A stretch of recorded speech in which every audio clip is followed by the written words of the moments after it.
Nara malaka nyam we kana diala content barwane lingwasame anda mandun shan kwasnyak mala ya nong rasni kanura online tv channel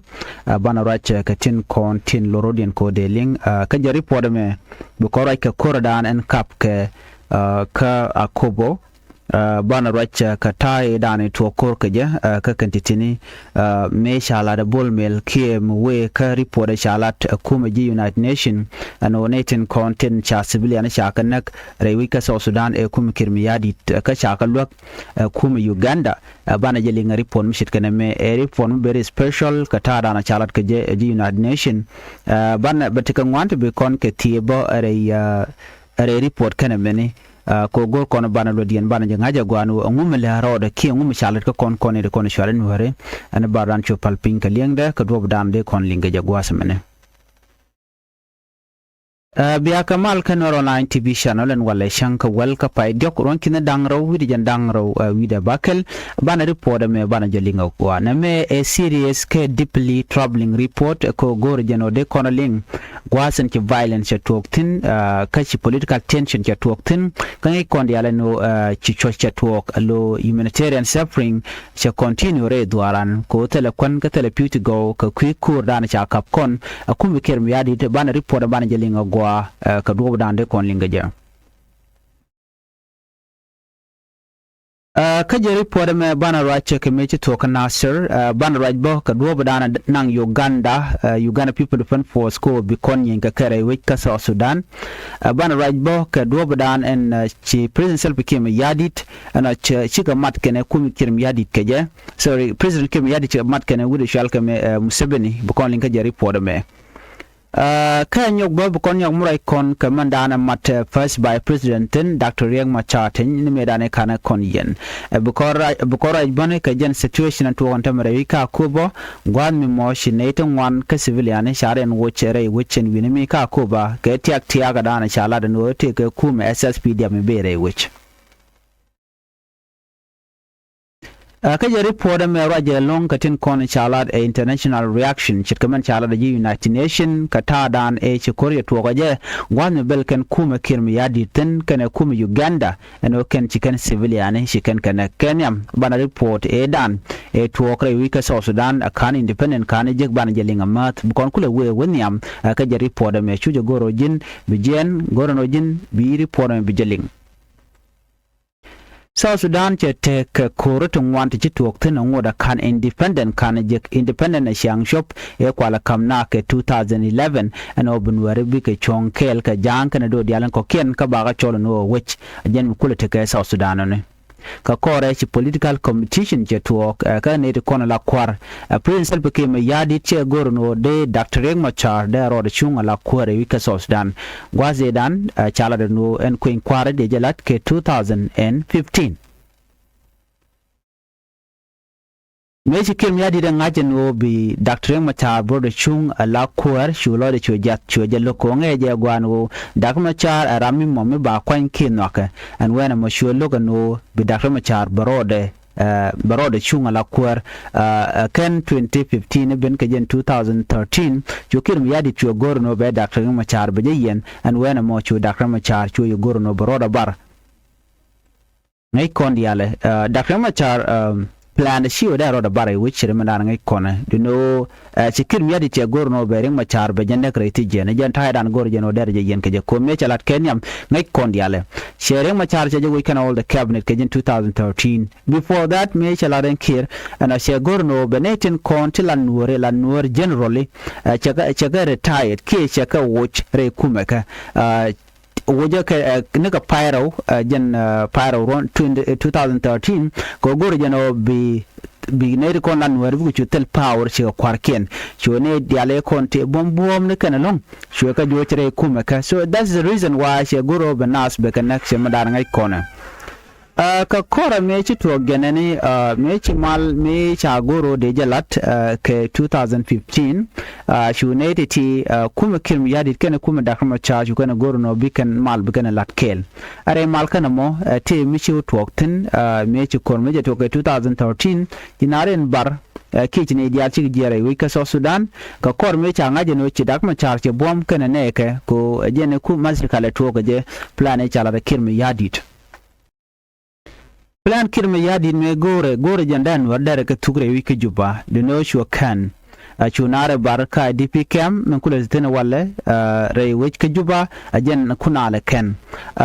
kajan gwasa mo ka kor mo ka kele ko gorge jana de mal dere ben no cha dago mo cha jogo no bi mal bi jatan che cho long na kel ke 2015 cho mal cho jatan 2016 dong de te queen kwara mi de lad and then ikirim yadi che nyoko che ro nyoko mo ko mo do dien che goro be dago mo cha be nyoko mo jo jarar shukor cho tuok ka presidential palace ajan gwaze dan e chu dago mo cha cho nyoko mo nang ka jarar no chu jien re wich no kajan ku koro moni men me che wena ka South Africa me cha chu detain tin wena me chu liaptin ba ka koro ju anyo mo shal keje cha chol ka o belunjok re wich aduno chu te wujen chal ke e Khartoum ko gwasidan Khartoum ajan gwasidan e kwa mal ko ala taintin mukul mkwala chol 2018 peace agreement ne dino kin mi yadi chana che ka pel en 2018 peace agreement dan tainge je ko bi ba power sharing ba jalat ko power sharing jenda ne shwin mon shela no balat no ba ne ko ne ka spela yo ba mu ka gwat ka bikim yadi bete ka gwat na men bon yale ko kin ti spela yo ko wade ko to bon wante geten na man che lo kim yadi che ja jet ko ngeje no en transitional government sha form ni ba election ba jalat ke je ki queen kware ka guje no queen kware mu jalat che betu yi kwam dole ko rum waje wuch ngine kwarme dong dal ko be leadership be lose la da moje ke other strategy to be used ke tactic to be used ko be kula remain ka power gen minen yen chang medan check 7 be mal be ben en okay ba mal ba jalat chengod ba ko be kume SPLA ai wo be nyok mi ben jarar ke be joy right now chikon dialti chana ka me cha tan den chokor she chu won ke chu nyok bu to ke 2025 me to kor ke je a queen 5 force ne de continte ka nasir chikala no de unify force de no de SSP diabete ku yara du de je lojok no kan kirmi yadi kan je gorno be je lojok ate gudun wanung to gor kira te gora dara dak a light strong position ka kuma SPLA ayo ke goten continent warten atin bum jikken ke goten continent war wai amatin gor je longo no dara ka control kan gota to do no kir mi yadi dole but gore we mi dara janmo dara to dara kala kije te ke te dol kir mi yadi ke rain ware kir mi yadi dole ke akobo kirim yadi dole ke nasir no mechi kan goro bi kan korbi kan to ngai kon kan kon to ka eastern equatoria wena ka western equatoria but what the mishi be important because tell mu gor kan tell na ite ku ka engage ka de man jegle kan de jelok goten bombo ngai kan a panal kan jongle state but gwada nyam long man dol kan ga nasir ko nasir jen gwada dan chiti resistant me shi ban kajen 2014 ya dan me ci kormeje to chunati ka resistant kan godan road je kan gotin konen dwal kan kaka me ci kirmi yadi ce goro be maj be jay yot ka dornwere kajen fire we dan ronkin daru yandanga ro dich anika jen 2024 ba kete karol ci tok ti len kan ideal amen me cha jogo no jina gone ni unify force SSPD me wikere wik ku yara du kan shanka ne jek let kan ne jek lo der lam go am de kim yadi der jalen wati kir ta kan gorno be jalalet men me ci kor ce tol rar before kan korna tol rar jana right ke ku bolmel Benjamin bolmel jen ngai kondi ala kwanga jene ko fire wala vice president ja kwanya kirmi yadit ne ka beno wi kwa ngai kon me chalel she would shall me bol mel te mi chalat before bende ka beno wi kwa am take a plan kan plan to ton bi akalen te kon te chalat bol mel la plan ke te chalat che gujeno be stronghold ka spela yo ka gote continue te katen bega deal cap te ka ren mi chalar potkang ala minister petroleum potkang che jo no wai ni ka neku kana sar wai ni ka neku wai ni kan werko namo ajen men yam e lade wai ni kan ne ko kon go ne mal do go don were So me chala de jen she ko plan she realeka wuri shalga me bul mel charo da realeka go she take a corporation ke kum Uganda People Defense Force la de ni assess PDF sorry de ni UPDF la Uganda People Defense Force tiken ka corporation ko ba ka lo ka mesh kana day ka ba ka lo ka ren nyale tibikan wer bikan kana ka that is main thing e da ne be ke je ka plan di chicken kala ya wot ke chicken kare ale kan go bikan ka let ka bikan wer bikan kana ke je you know men me she would me she plan na mo che je la le no ano shu kana shu agree shabul mil chai kwan ala by president ka kore ko shi ka corporate kana kum Uganda shi kon di ala nen shu kan wari kan ka bokre wi kan nasir kan wang man ga de tiene wang kan ga man lo a shang ma bej a shang me da ne shi kon di ala ngaje no cha kum so Sudan cha je restrict ko cha ga jogo no chi abu ko ka met anywhere ala army embargo teten cha ji impose ka ke ji United Nation ano cha ma cha abu ko ka mun ka wi mon kelo bacin cha je yaranga cha yar kirmi yadit army embargo jen me chaka je wo jena be kur be kap jong re wike South Sudan gore jeno bu mej bi ka kwa tele meti bale supply ka kum South Sudan ba ci kirmi yadit kana bol mel ci kana violate na mo ke kum Uganda so rena mray kone sha kum din cha nyom gwa ka je ano ken ci ka meti kan gor ka foreign military la shit ka ji Uganda cha mu ka metin cha mu ka ganshim ne cha mu ke meti dit ko bikan ware bikan ganak ka nasir ki shi nasir karwa da ba amena kantis nitin ko ten kon atin ware atikaten to remind you yene de kontilan ware medan bol mel te gaden mi chalat ci kon biya perwich bol mel chalar wonena ajani chena gurno reng machar ba jala chwal ke jen e commander in chief gentle mishale commander in chief e kin mi yadi karwade angum laare ried mokaja kenge jeno dakmacha take a part de mishale ke spele aigo number of violation you know kangote konde cha yatpin ano cha mishale commander in chief enemy after that cha unification of force cha jalat but the unification of force mi chalat kula tanana ka process ko baje to but can cannot work. So na me one thing we knew the guano would me chikana plan of bikari machar bikan nek ki bikan yen plan di andam tikaten mi chicken all the areas tintin wa tikaten chicken destroy kachi kuma spila yo chicken destroy plan di ko bikan spila yo bikan destroy jene o chicken Uganda chicken kok chicken me Uganda kan ga kok ka chicken de Uganda kan ga kok te ganka kwer kim yadit kan jenu shalga me bolmel anyok bolmel aramimo mi cha plan no da la kwada gwa kim yadi daraja kan before kana yen so ngai kon o cha yin right now take a detention they are planning or they can release ka wate jen le de ku jen wo je kim yadi but there's other plan to detect mod kan pelrar big pelrar shanga dan cha yan ko court ci United Nations report ci kana ladenena report United Nations jene akane shi kum Uganda ci kan army embargo ci kana violate ci kan mati dit ci kan ka violate ci kan ka use against Nuer people ka nasir ka wulang ka fanga kana widi ala ko kente tanu atakaten ci kana won bongo bikan bilwal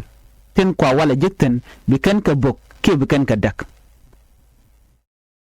amichit kana me a shang chorolot antama cha ku jode gwano shikiri shari'a mo cha jalat kan wudu shalka me bol mel ke musabani right now cha kwam gwa ko cha ngat ene dial ta wi monan go shikiri cha mishit kana mo cha jalat so mean that cha ga bel palwe ba ka dil hela accountable kare ga dan kana lat Another corner to Nasir, she can describe very good and she talk. Violent, the military oppression. Can we civilian? Report a moja chukaka. Jadul chaka wang, cha families chaka wang, got. No kadanaka bought it. Great Koredan. Sha kume, Uganda can South Sudan, chaka ngajin wo can chika illegal weapon chicken can use. Can be very serious. Ka human rights organization minage na ke chemically wal dominion yen kaneten kontin la civilian ne de kontila de indara gwa de no biya tang na civilian so mi kana me ka kor me dane shi korche tok ci kon dial me shala da kum kem yadi ci konane gwate ci korche tok tin taring ma char sha blame government authorities sigeng ma char kana gwanyo no jenne jaram dan la take responsible ko ba kor ba je to kan nasir ikana take link kanwar community ikana take link kanwar why army ban mi shine mangai kondi ala no ya catch responde da ne chatup ne di ala kon shun kal ka dak machar kan wadi ala kon cha matin kala do na me catch dakin machar she Nuer waya mi shego control kace Nuer ba shego control adara ran dare jogo no shu shu jater lade andak machar a responsible ke government and the government they can malat ke civilian they can link alakir jaram dan de men gorke enetin konti ta nasir la civilian they can link ko na chiuden go gone no unification of force ke unify force anun kare which in response to kan Nuer politician ko ken ti jiwla ne jok medan meken kortok shinwar shikan ladno ne yago ne unification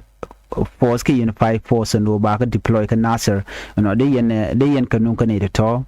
la de SSPD me de wire which that was the information that I shot up and a state take a Nuer politician ko kien te ladno kan Nuer te da we kan nasir ku kan ngaji di no unify force teten alagu kan no chicken de man de lat Michigan not Nuer Michigan Nuer chicken demand la no go ne unify force then by deploying Guadamo logne to chalga SSPDF we mean that she violate she shown in she violate no go no de ka 10 when mo tell me ngai kana ana ne di al chiga gwar respond ana ja to ne di al ko shi gwar ngai kamana to kan all this peace talk to latke la le shi chagaling da we dio ja ne te kono te ka jubalan Nuer te kono gwasmana kala do Nuer shi ad no mo shi ade demand reason kwa demand kaje ne rishal gati SSPD apchig Nuer kan chenga jega longa nasir before that telecom jito kaya plan chari aleka ne kajuba and obe take me balat ko baring machar baje kulle trap it was a trap okay a plan a trap ko baring machar baje yenekan men me che work out chikan kori kana tok Nuer chika kaj and then chike tok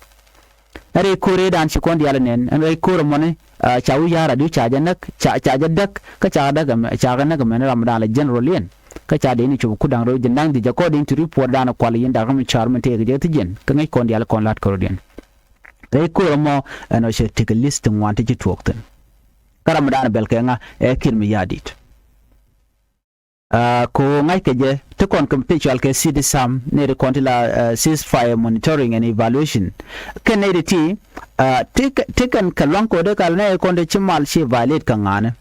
kan ne de kontila SSPD ko kan ne kontila go bi malbeben jaga jono no ne de dodien de me chine ro dalinga je ko jende je nyinga ne wal go ne ende je pay mat go kele michi dier ko nga kan Nuer nga jang go ne no bebere we da benere bilinka je cha jogono ko kir take a plan din me balat ko banat ba kana ki ba ka joj that was his plan and point the kir mi yalit and che work out la to no she tena mo che jari ala kano bato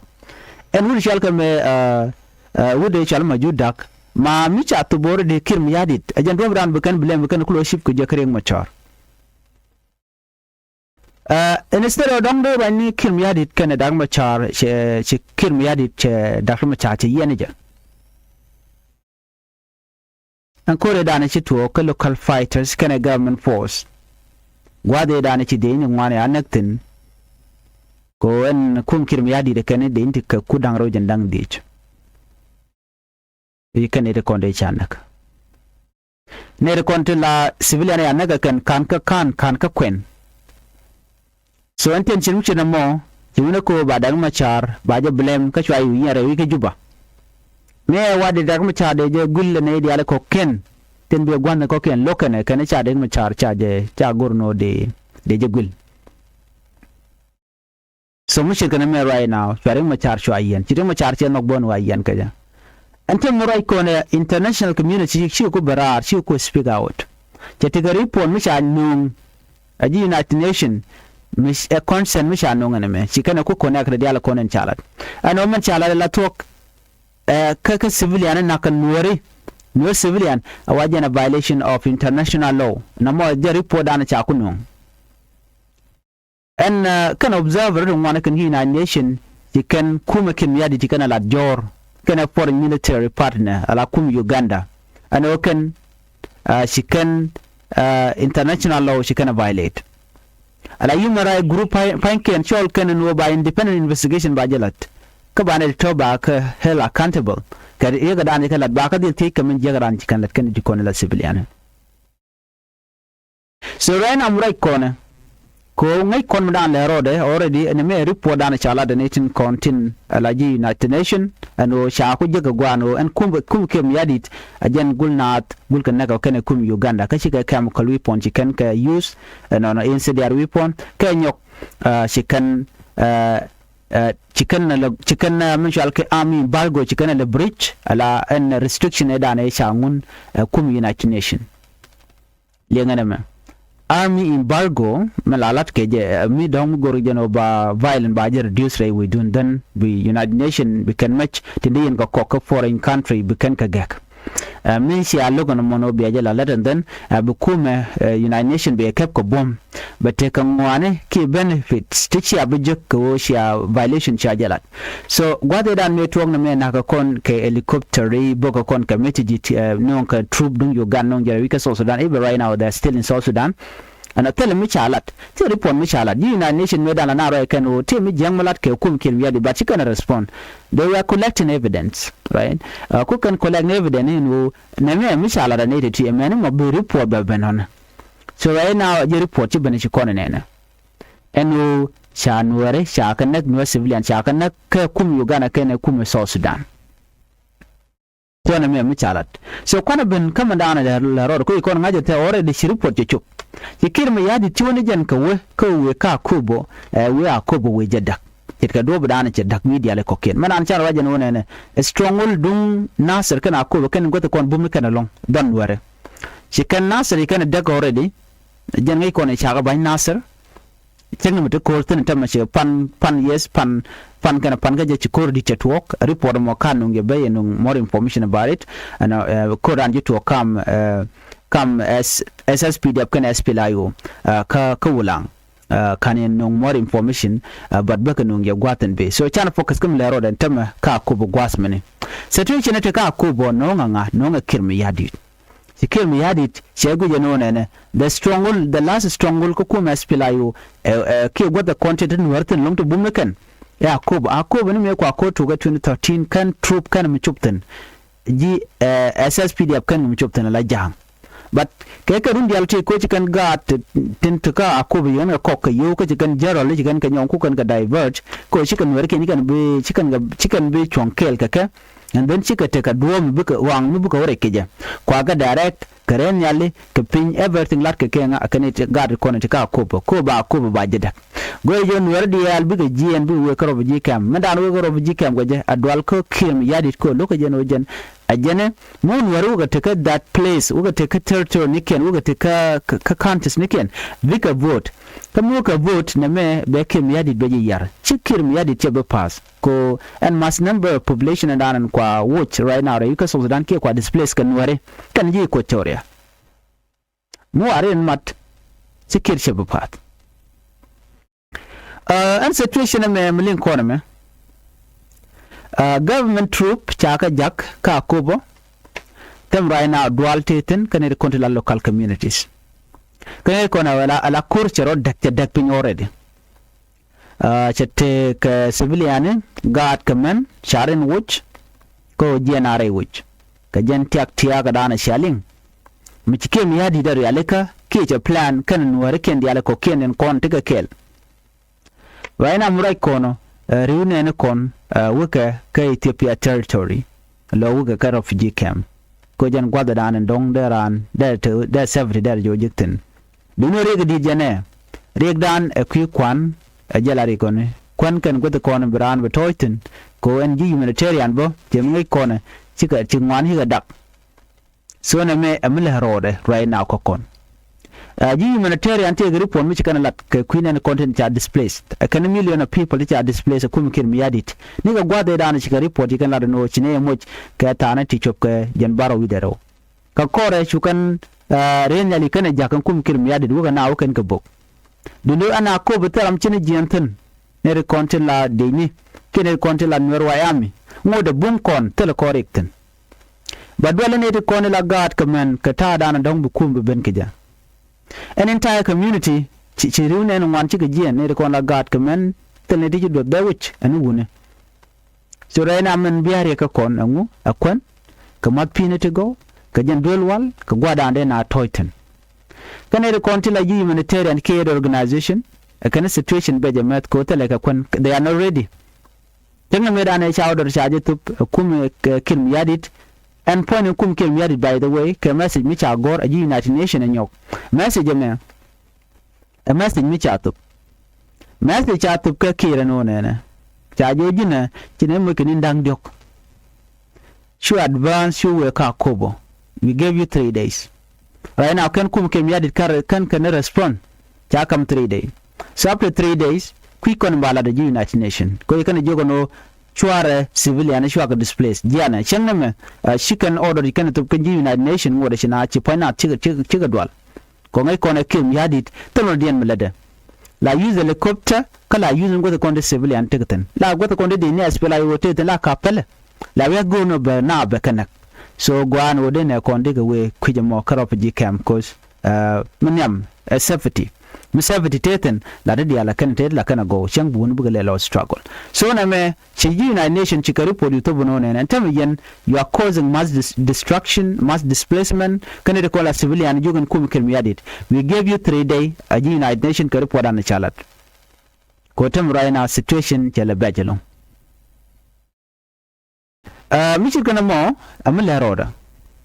are daran kon wari Nuer ya me katen ke manan wari la ne de kontin kwa community kwa je defend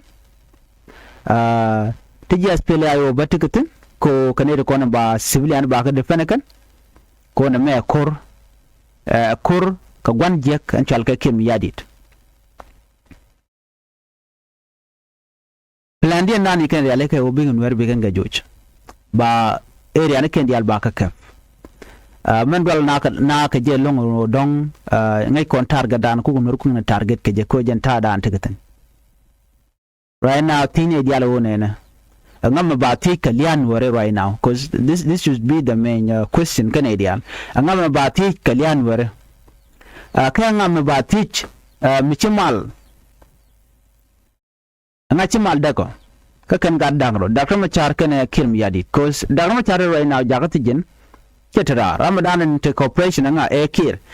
janamu wa nasir nasir shadda ko chawlang dak then chelung shuk dak from there unit state bro go kebo ko kane most people to unit state in the alkane kir miyadi cha ko bacha divide into two tenete nat ke kir kane ko na kir ngeso min dar janda ka kobo janamu cha ko control in this area la SPLA will tell the Guambu no shit ke hotel they do not have force they do not have civilian to big support jen tactic yot ke gwantar na mona kuna tije no ne kana da nagati anga ba ku tije ko na tega gwana ken ka territory ne ken kan ga jen kan ga go ta konde ne kuma kirim yadi tigatan ben kuma kirim yadi ka force ke ko or jang dial te dial men do real ko ken wona kan wore chaga dare ka ko budan wore ko raina an wore ya da kareo tiene de konti loke kir kan de kono no ke kir kan loke kir kan kwala displays ko bene de kono kir bugo do dawit kan de no ke kir panken min dikana bo muto lon ko ko kan ke yu tika much money mi de ran lar no be survive for long ka ke kan yu to ka yu to bi she mor bi ka de ko just brianga wala rum bi nyogolo chere de kam min bi anga jena gwanter la ja use ka she more be ji use no dak she more then after that mi she ngadi no che she more che ko joj kan dial ba ku lo ben kaje be ji ku lo da nyoko shuka abidin kwatu bi ku yo godin kor she more no wi kan nga chati ai ko jan ta dana kwa use tem ai chati ai ne mi she ngaje kire use ne ka ji no che she more you done you destroy your community ke che she more you joj kan dial de ji ku la ngadi di na cha je de mengat so question di jene ramba tije kirmi yadit ramba tije Museveni tino nene